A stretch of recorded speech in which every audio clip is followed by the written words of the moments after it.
One of the natural responses to what you just said would be, okay, well, the priorities are, it's a rigged game because only women are the ones who are able to procreate. So what do we answer to that? Of course it's a rigged game. Obviously it's a rigged game. Women have complicated lives, and the pill has made them more complicated. Well, that's not, I wouldn't say that exactly because, 100 years, in 1895, the average person in the Western world lived on $1 a day in today's money. Okay, so those people worked so hard and slaved away to such a degree that you can't even imagine it, and all their kids died, right? So the death rate among kids below 5 was beyond comprehension, and so women had a terrible time of it, and well, so did men. They got to be coal miners and soldiers, because that wasn't exactly entertaining, so life was very, very, very, very, very hard before we got rich. And we're rich. Even those of you who are in this class who think you're poor, it's like, oh, no, you're not. You're in the top 1/10 of 1% by historical standards, and probably there by current world standards as well.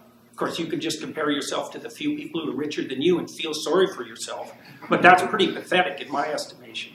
So it's certainly historically uninformed. So yeah, women have it rough, obviously. Now, there's other things to consider. You do live 8 years longer. So that's not trivial. Testosterone kills men. That's basically why men die earlier. And men are much more likely to be killed in dangerous jobs. They do almost all the dangerous jobs. They do almost all the outside work. And there's lots of reasons that men get paid more than women that have nothing to do with prejudice.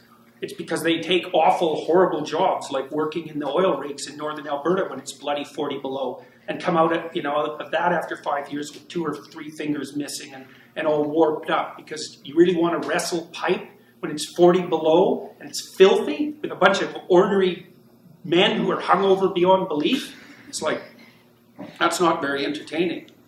So yeah, each gender, each sex has its own unfairness to deal with, but to think of that as a consequence of the social structure, it's like, come on, really? What about nature itself? And this is something that seems to be completely invisible on the left side of the political spectrum. It's like, of course you're bloody oppressed and your life is full of suffering, obviously. But to think about that as a direct consequence of unjust social structures is just moronic. It's like, that's part of the reason, a small part, but look where you're sitting, people. It's pretty warm in here. And you're so privileged you can come here on Saturday morning and listen to an intellectual lecture. It's like, you should be happy about that because by historical standards, you should be out lifting rocks in your skeletal form, about 5'3" with no teeth. So Fighting with cougars. Yeah, cougars and lions, yeah, exactly. So, there's no gratitude, that's the thing. There's no gratitude for what our society is capable of doing.